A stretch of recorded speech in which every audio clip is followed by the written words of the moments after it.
My next guest wears many hats. He's a TED Talker, host. He's been featured on MSNBC, BET, TV1, VH1, Hot 97, Fox, and more. But he's really made an impact on the scene when in 1998, Greg Watkins and himself established AllHipHopcom. With that, I want to welcome the CEO and co-founder of AllHipHopcom, Chuck Creekmur. Creekmur. Creekmur. I want to welcome him to the library with Tim Einenkel. Thank you. Hey, thanks for having me. Appreciate it. This is great. So I always like to know, how did this journey begin for you? I know you were an independent journalist, but obviously I think to do what you do, you have to have passion for the culture, for the music, for the elements. Mm-hmm. Was there something like you wanted to be an MC and you tried, couldn't do it, and when you can't do, you do something else, a way to contribute to the culture? Yeah, well, that's part of it. I mean, I we came up when hip hop was, before it was very popular, what it is right now. But at my formative years, we did everything. Anything that involved hip hop, you did it. So, might be graffiti, might be breakdancing or rapping, whatever. Everything. We did everything. Even DJing, which I was not a good DJ at all. But I did take to MCing, and there were people like KRS-One, Chuck D, of course. Cool G Rap was my favorite. Oh, wow. As far as the impact on me. Big Daddy Kane, Rakim, and those guys. Once those guys came, and DMC from Run DMC, he was highly influential on me too. Those guys were the guys that took the lyricism to the next level. Mm-hmm. So I gravitated to them. But you move on in life. You go to college, high school, blah blah blah. You start to flesh out what you want to be. I was always good with the pen, so the pen and writing, and I gravitated to that in a lot of ways because I grew up the child of two educators, and I think that I always had, just some way with words. So I decided to become a journalist in high school, and then college, I really deep dived. But what I was able to do in college, I was able to meld everything together. Everything in hip hop, except for dancing, I was able to put it. So I was a college DJ. I was, a writer. I was also promoting shows like KRS-One. We brought a bunch of people to the school and just melded everything into one. So, and then when you get out, you gotta like narrow it down more. Right. So that's when I became like a journalist, so to speak. Was it always for you to be, I guess, a quote unquote hip hop journalist, or was it just like kind of the sky's always the limit? Entertainment. I was an entertainment editor, and hip hop was more of a focus. But in my school, which was a predominantly white school, there wasn't a lot of diversity in that regard. So I brought that to the table, so to speak. So I was there. I guess you could say, the Source was popping. So you had a lot of great writers out of the Source and Vibe and later Double XL, and those guys were really good writers. We don't even see that caliber of writer in hip hop anymore. Right. Oh wow. So as AllHipHopcom was established in 1998, and what my approach to this podcast is not coming off as a quote unquote expert of everything. It's just more of like what was going on at that time that made things important. Like why was I in fifth grade, and my teacher for some reason let me present in a cassette tape self-destruction. Right. I don't know what I presented, but but I do remember that. So in 1998, take us back to that year. What was that void you thought that was happening in rap music, hip hop journalism that needed to be filled? Yeah. And then what really said to you, all right, this is why we need to start contributing to? Well, oddly enough, there were a lot of different things going on. First of all, the music was incredible that year. I mean, you had people like Big Pun and DMX, some of the older guys were still doing it, like Onyx, Cannabis. I mean, it was flourishing. Most Def, it was flourishing so much. It was like another golden era in the golden era. Right. And so, we were still very active across the board. Greg was doing his thing with an independent record label. I was doing my thing by that time, going back and forth to New York, interviewing people, then going to my corporate job. It was really super aggressive. And we experienced rejection, heavy. So I was trying to write for places like The Source. The same people I grew up idolizing, I was having difficulty writing for them. And on the other side, Greg was having some difficulty selling records. But he found, like I found, online leveled the playing field. So he was selling digital, he was actually selling digital versions of his music, or he was selling units online. And I was realizing, because I had another website, Tantrum, that I got a global look at my work. You know what I mean? So I'm writing for these independent magazines, all these incredible artists I'm interviewing, like DMX and Ja Rule and, you know, Red and Meth. And then you put it online and all these people see it. Right. It's crazy. And it was viral before viral. So we just decided to get together and we saw the void, and we were, in a way, very rebellious. Like, man, these guys, you know, gonna not stick it to them, but like, I rejected everything that I loved. All the all the glitzy writing.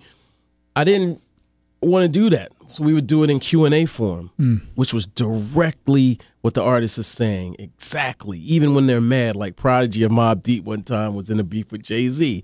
And he's like, yo, don't even put his name on the page. And P's my man, by the way. You know what I'm saying? But at that point, it was super aggressive. And I was like, what? I'm going to put every word on the page. Even you saying, don't put this on the page, I'm putting it on the page. And we just, you know, we just did it like that. And people ate it up, like really ate it up. And it was crazy because we just didn't expect it. But I think we knew what people wanted, and we were going to give it to them without the filter of glitzy writing, and that's kind of where we made our mark. Was that you mentioned your partner on this, Greg's record label, right? And what was interesting for me when I was reading about it is that, you know, he like allowed digital downloads on the site. Were there lessons that you guys took from kind of both sides? I mean, not just your experience with Tantrum, but also with his label, that you kind of were able to use for your game plan, I guess your business plan for AllHipHopcom. Wait, say that again? Was there like a lessons you learned from, you know, not just your own website, Tantrum, but also the Oblique Records, those lessons, even though totally, with especially record label, totally different field, but at the same time, all right, what works online, what doesn't work online? Yeah, well, I mean, that's just how we learned that, you know, daily news was more important than what people were doing. They were just random updates weekly and things like that. I think we knew that we had to super serve the audience. You know, I think that we learned what people wanted that way. You know what I'm saying? So the label didn't necessarily flourish, but I think it gave us an insight on what people wanted, and we were determined to give them that. I think the great thing about this art is that I think we all go through this like love-hate relationship with it, right? And I regrettably, I think there was a point in the 90s where I didn't want to listen to anything that was on the radio. It's like, and partly it was because it's like politically, I thought we shouldn't be just talking about materialism, blah blah blah. So whatever. And then Black Star came with an album. I was like, I got to play this for everyone because it's great. In hindsight, you look at the people that dropped in the 90s and you're like, oh yeah, they're really good. Oops, my bad. Did you ever go through that? I mean, I feel like with the service that you guys provide, it's harder to go through that because you have to, because not everyone has the same love-hate relationship that you're having with this artist or with this genre at the time.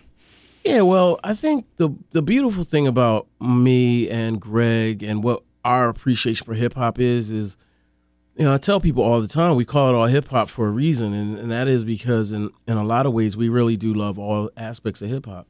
Did we reject certain parts of it? Yeah. A lot of people accuse us of being biased to New York rap or East Coast rap.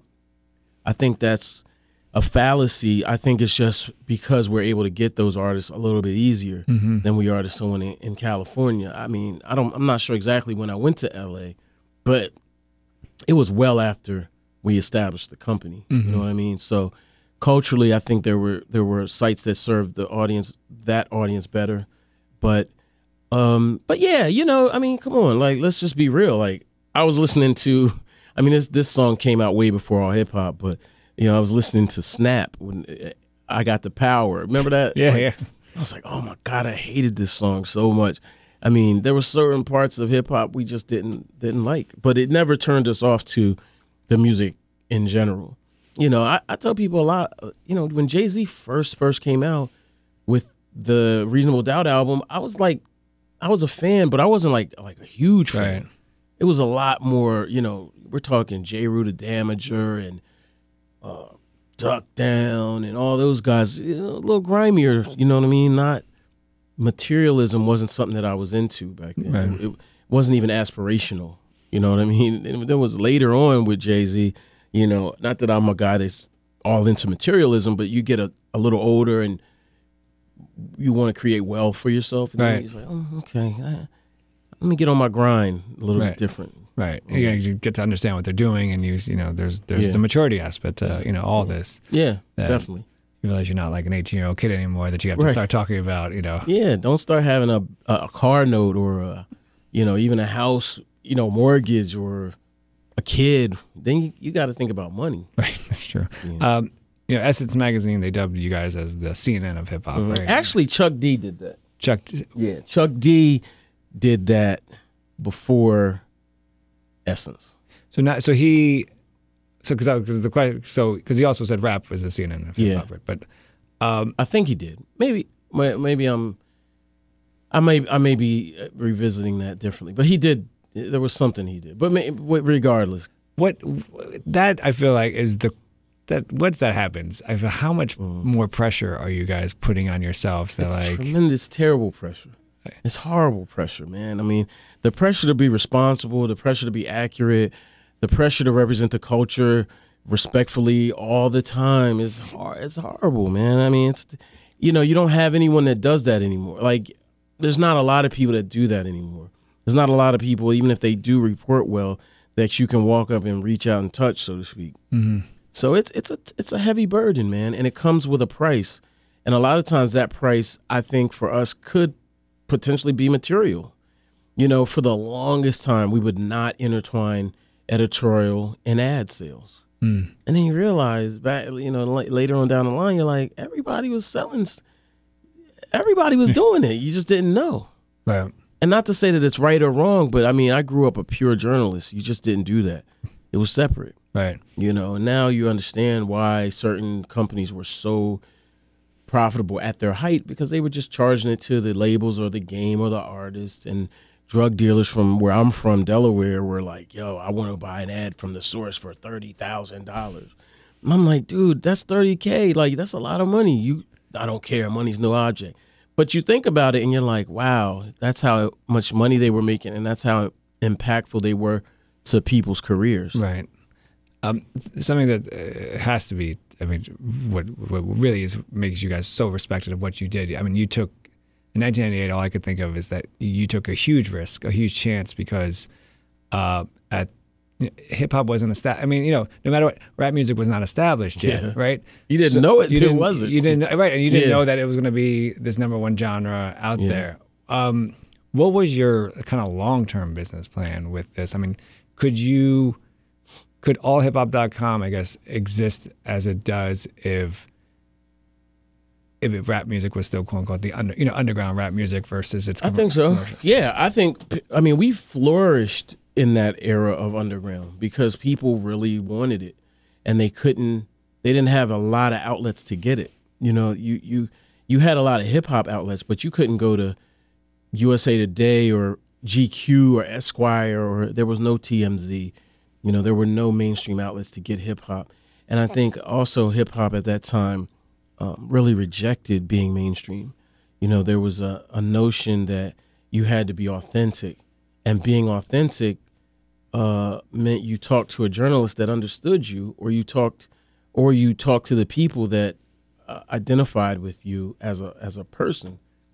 So I think our long-term strategy was to really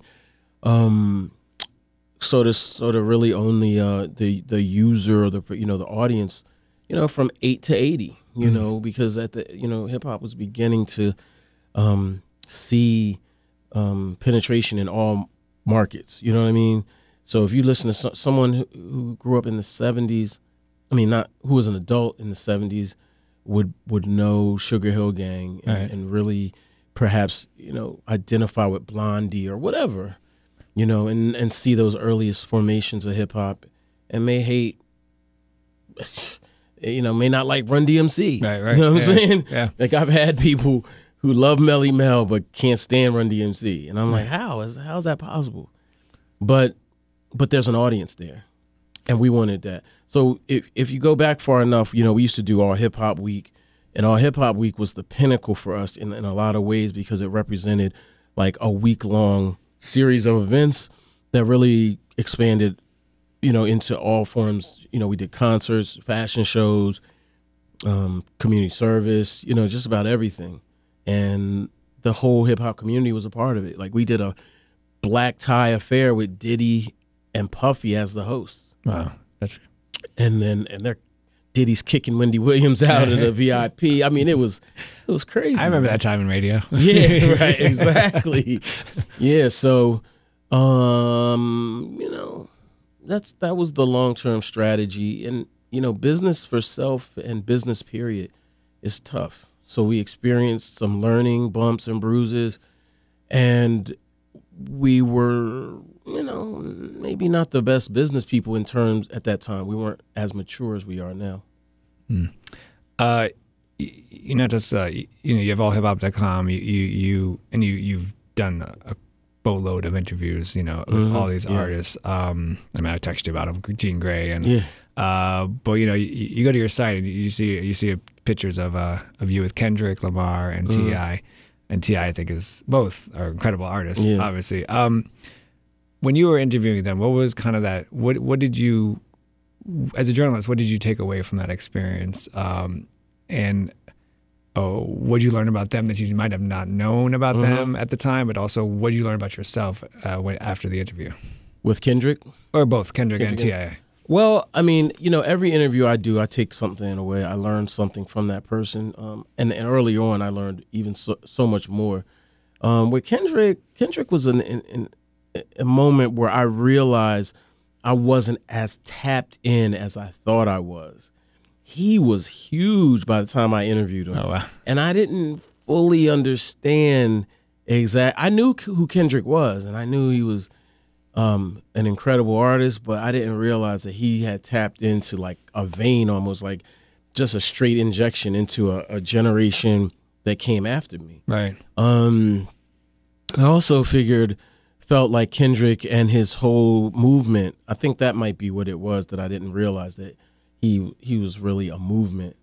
We're really a throwback to the old days of like Death Row Records, minus, a lot of the negativity, but, that you could still move with force and influence. T.I., I've always respected him.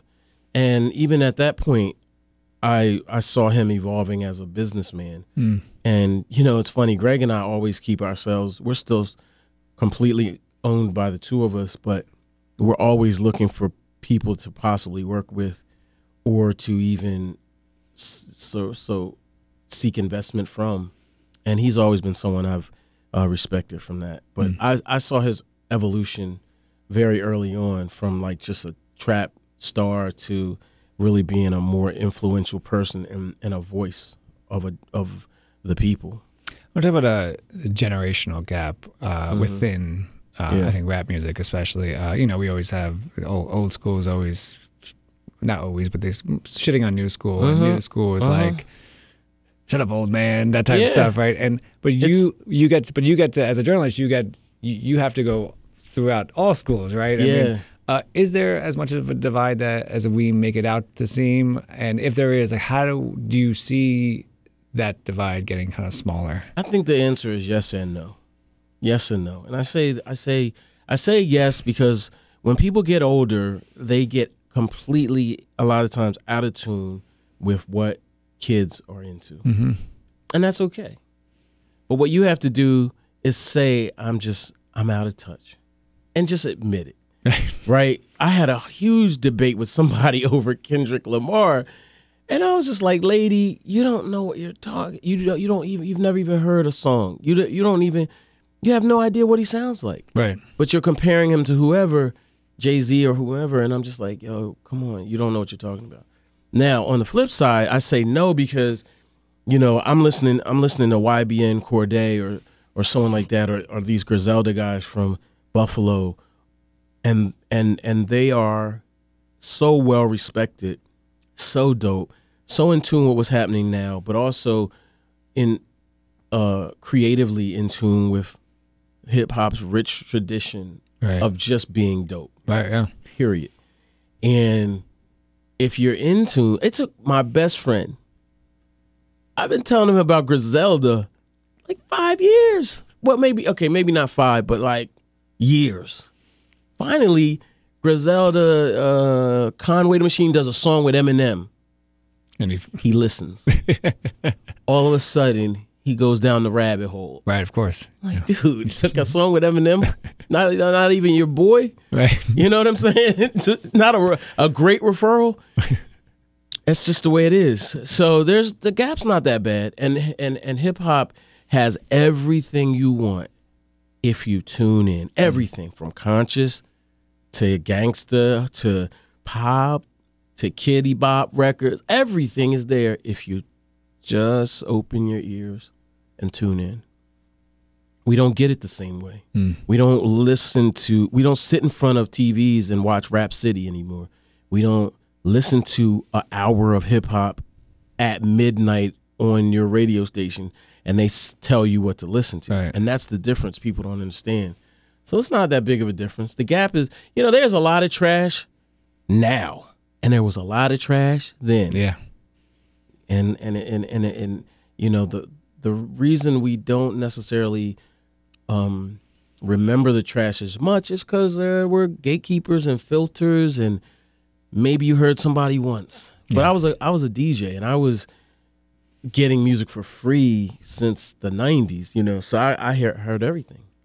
There's also, I think, to the point that it is so, with streaming services, it is so easy to quickly dismiss a new artist. Yeah. Right? Like, because you're like, I went to a fete and I won't say the artist's name because he's a very popular artist, and I just can't listen to him. But I quickly start listening, and then I just go to DMX's first album, and I'm like, right, because I'm like, this I have to listen to DMX's first because it's an incredible album. Yeah. But of course, like, if I didn't have that, if I had to pay whatever $14 for a tape or a CD, I would force myself to listen to it, and then maybe give them the better chance than being able to, I could quickly just go to someone else's album as much as I possibly can. And yeah, it's different, man. And that's the sad side of it, is that if you have to pay for something, you're gonna find the value. Yeah, you know what I'm saying? It's true. You're gonna force the value out of that, and you won't stop listening after 30 seconds. Right. That's what I mean. You better get it quick. Right, yeah, exactly. But on the other side, do you think is it the younger school, the newer school, are you, in your experience, are they as dismissive as we make them out to be in terms of the people that paved the way before them? And also, in that sense, do you think they owe it to the people before them to shout them out if they, okay, are they dismissive? Yes. And I think they're dismissive for good reason, because we give them a really hard time. I think we give them a really hard time. And honestly, I feel very strongly that they are not able to uphold the immense responsibility of competing with the golden era or before. Right. Yeah. Come on, man. Like, imagine a young kid trying to compete with a Big Pun lyrically, or having an impact like a DMX, and then somebody comparing you to someone like that. Right. Yeah. As if Trash wasn't around, or as if, maybe somebody, like, no disrespect to Mace, but just saying like a lesser lyrical, the pop Mace. You know, like you're comparing these kids to like the best of the best. Yeah. You know what I'm saying? So I think they reject it. Right. And so, okay, well, I'm just gonna do dumb rap, or I'm just gonna do mumble rap, or I'm just gonna go, you know. And a lot of young rappers can rap. Like this kid Juice WRLD that died. He has a freestyle on Funkmaster Flex that's incredible. Once I heard that one song of his about his girlfriend and kind of depression and suicide, I'm like, I'm not listening to this. Right. Yeah. I don't like this song. Right. I don't like this theme. Nah, I tuned all the way out. But he can rap, and I don't mean like half rap. I mean he could rap. Mm-hmm. And so I think you know, kids are just going to be kids, and we have to let them be. You can nudge them. I have a 19-year-old cousin, and we argued yesterday about who was better, Eminem or Royce the 5'9". Oh wow! Damn. Oh, we went at it all freaking. I mean, it was like a text argument over like an hour, and I won, of course. Well, of course. But he's gonna go listen to Royce. You know what I'm saying? Yeah, nice. He's only heard one album from Royce, and that's where I stopped him. I'm like, hey, you've only heard one album. That's his mature album you've heard. Which album? The Book of Ryan. Right. Oh, it's a great album. Yeah, great album. But it's the mature Royce. Right. I want you to go back. You comparing the mature Royce to the ignorant Eminem. Like, you know, primetime Eminem with Book of Ryan Royce is, you know, it's a different conversation. Mm-hmm. So, you know, I think that we older guys and girls and ladies or whatever, we have to, you know, we got to like, just like talk to kids, listen to them, you know, just don't be so heavy handed, you know, and once you're cool with them, they'll listen to you. Don't wag your finger at them like, back in my day, you know what I'm saying? We didn't have MP3. Right. Yeah. Back in my day, you had to go to a concert or what? Yeah, you know, whatever, man. It's different. And the same thing applied. I'll never forget hearing Grandmaster Melly Mel diss Run DMC. I'm like, is he crazy? Is he crazy? Like, those are the superheroes, the best. But his point of view is different. You know, they were superstars. They were growing up around Rick James and Blondie and doing drugs and dressing extravagant. Yeah. So it's just different. It's like Master Ace on the Marco Polo album. He did Brooklyn Story. The first track, I don't know. He actually breaks down the kind of the generational what's happening about. He's like, and pretty much says like, don't you remember our parents shitting on our music? You know, that type of thing. It's like, so let's not continue to shit on the kids' music. And you know what? My parents are wonderful. God bless my dad. He passed away, but you know, me and my dad, we used to wear Adidas suits together. That's awesome. And he took me to my first Run DMC concert. Wow. Now we didn't stay because they were so late. We left because we thought we were going to get ripped off. So we left. But I mean, my point is, he was a cool dad. So my parents never suppressed my love of hip hop. They only encouraged it. But I do remember people rolling over CDs and cassettes. When it came. Yeah. One person that it's like on my wish list to interview, and you're apparently friends with her, Jean Grae. You did the photo I see of you guys is the hip hop moderator, and it's in July 10th, 2016.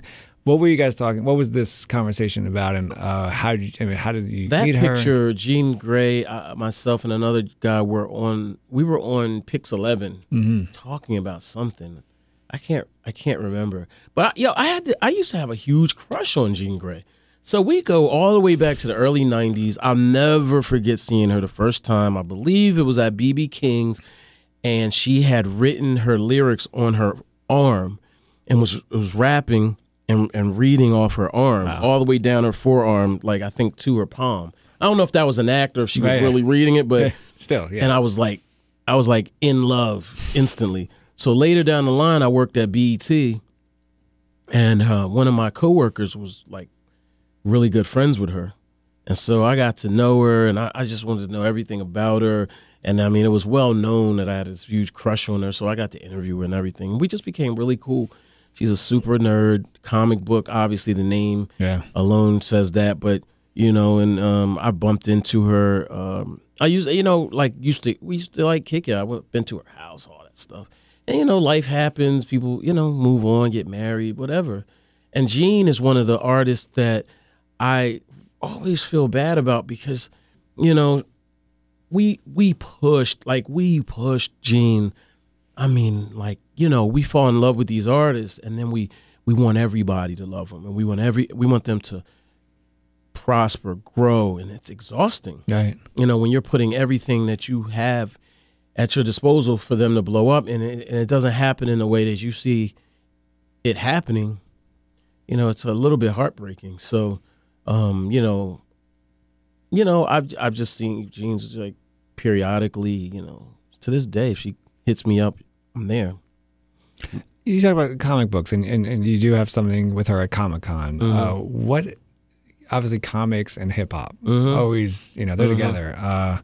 What have you seen in terms of the influence that comic book has had on the hip hop scene, but also vice versa? And then how has the comic book writing style, I think, influenced your own writing? Yeah, well, comics are my second love, and it is because you know, comic books gave me, and I didn't realize this until recently, but comic books gave me New York before I came to New York. That's amazing. Oh, wow. Yeah. And hip hop gave me New York before I came to New York.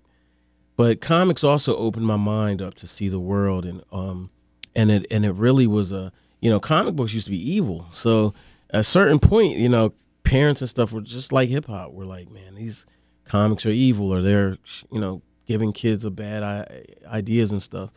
But again, my mom and my teachers, you know, it was a big discussion. They say, hey man, if this guy's reading, let him read. Right, yeah. You know, reading is reading.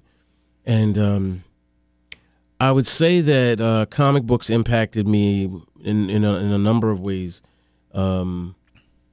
Through and as well hip hop. Obviously, you know, you got people like Ghostface calls himself Iron Man, Method Man calls himself Johnny Blaze, which is Ghostwriter, and I mean, even if you go back to Afrika Bambaataa, you see like comic book art. I mean, DMC, you know, he speaks a lot about how, you know, our favorite superhero is the Incredible Hulk, right? And how, you know, we crash through walls, you know, come through floors, like that's him rapping as the Incredible Hulk, right? You know what I mean? So it's just great, man. I mean, I just love having an imagination. You know what I mean? And imagination is everything to me. You know, being able to conceptualize yourself as something bigger than you may really be. I'm a shy kid from Delaware. At the end of the day, you know what I'm saying? Hip hop allowed me to express myself, be great, knowing that it's possible. Same with comic books. So when Last Emperor did Secret Wars Part 1, what was that? What was your reaction when you heard that track? Last Emperor, Secret Wars Part 1. Oh, yeah. Crazy. I mean, you know, he's another one. Come on, man.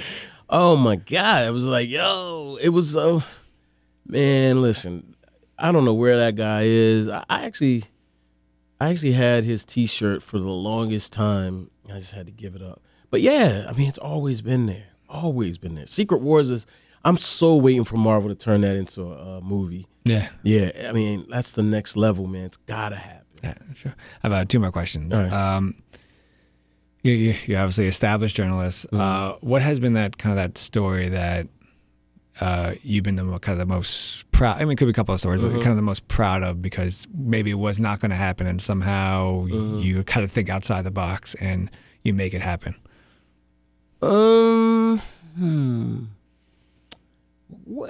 I infamously wrote a full feature story about JayZ in one day. Jesus, wow. Yeah, we did Jay. I've never interviewed Jay one-on-one for whatever reason, but I did interview him with a group of journalists, and I'm in there with Rolling Stone and I don't know, all these heavy hitters. And we're all interviewing him as a group. And the other part is this. Only 2 black people were in that room. Maybe 3 or something. Whatever. As far as internet, it might have just been me. I'm not sure. Jesus. But the point is you know, I and another person asked all the questions. Really? Yeah. And you could tell that Jay was like really talking to us as well. And we're in there chilling with Jay. I mean, it was an incredible vibe. I mean, it literally, we stayed really long. You know when it's time to go, right? And you're in your head like, man, it's time to go. I wasn't leaving because I was like, this is a vibe. We're going to stay. And then some of the journalists start trickling out. So long story short, I ended up knowing that all these guys are going to run and write something, and they're going to steal all my quotes. You know what I mean? And they're going to, you know, turn this into something. And I flipped like, it was a couple thousand words in like one night with all the full color, all the pageantry of writing, everything. It was an incredible moment, and the artwork. Because see, I'm an artist too. Shit, wow. You know, so I'm an, you know, I didn't mention this. You know, so when you talk about comic books, I used to draw my own comic books, and I learned Photoshop very, very early, and that was another part of All Hip Hop that we don't discuss as much. I you know, did all the early website design, all the early Photoshopping, all the imagery, you know, everything, and so. So I did this JayZ feature with all artwork, everything. It was so impressive. So that's like one of the highlights. And DMX, I interviewed him, and he was in DMX Prime. But there's a lot, you know. All Hip Hop as a company, we were the ones that broke a notorious Tupac story. A guy admitting to shooting Tupac, to shooting Tupac. It was a huge deal, and he implicated Jimmy Henchman. Super scary because Jimmy Henchman is like that guy you don't cross, right? You know, and we were always nervous that he would be, you know, take it the wrong way. So there's a lot of moments, but you know, when you're in this game for a long time, you actually forget a lot. You know, You know, I'm talking to famous lawyer James McMillan, who's represented everybody, including people like Jay Prince, Machine Gun Kelly, and a whole bunch of people, and he's like, yeah, I used to be your lawyer, and I was like, wow. I was like, I totally forgot that. I just thought we were like cool. Yeah. I realized about interviewing some artists about their body of work, and like I'm quoting lyrics from them like 5 years ago, and they're like, I don't remember that. Right. You're like, wait, you don't study your lyrics like I just did before this whole interview? No, definitely not. All right, it's 2019. Right. Yes. I'm sorry. Lack of sleep. Almost 2020. 2020. You guys were established 98. Why is, if someone asked you why is AllHipHopcom important to not just the culture but to journalism in general, what would your response be? Well, my response would be that all hip hop is important because I first think independent journalism is necessary. People who are unbought and unbossed, to quote Shirley Chisholm, are necessary. We pioneered and continue, I might add, to pioneer many things that are now taken for granted, that are now standard, that are now customary. Everything from wireless, I know wireless sounds very antiquated, but getting notifications from news to your phone is something we were doing in the 1990s. You know what I mean? That's how we got cool with Jay, got cool with Russell, got cool with Diddy and the whole industry. Now it's normal. We've never really gotten credit for that. But being first or really close to first is a tough space to be in. A lot of times that means you're the first one to get screwed, or you're the first one to suffer business woes, and people learn from you, or maybe perhaps even perfect it, you know, or they may slice and dice you up into segments, which I feel has happened with all hip hop. You know, a lot of the gossip aspect of hip hop now literally came and was born out of our rumor section. Even personally, I've done a lot, like the Kendrick interview. That sort of format is very normalized now. A lot of people even pay, charge the consumer or the audience to come to those things. Right. When we were doing a lot of stuff for free.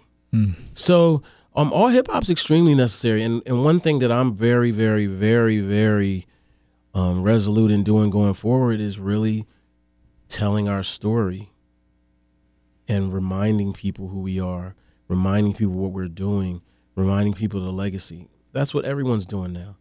Wu-Tang, you know, Wu-Tang and American Saga is a great show on Hulu. Who knew what Wu-Tang was before Wu-Tang? Right. You know what I mean? Yeah. But it's compelling content. It's compelling stories, you know, and not to even put it in a hip hop box. You know, if you look at what we've done, it really transcends hip hop. It's a story that's decidedly, you know, the American dream. Mm-hmm. You know what I mean?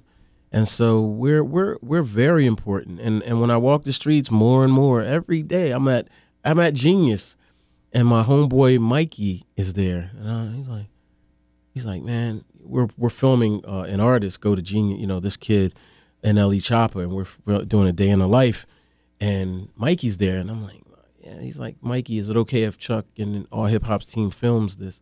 He's like, man, Chuck can do anything. I was an All Hip Hop intern. I'm like, I forgot. You know what I mean? Yeah. So you have to remember, we populated a lot, like pretty much all these companies. Right. You know what I'm saying? We like trained these people, we brought them up, and we sent them into the world. You're like, where's our finder's fee? Yeah, exactly.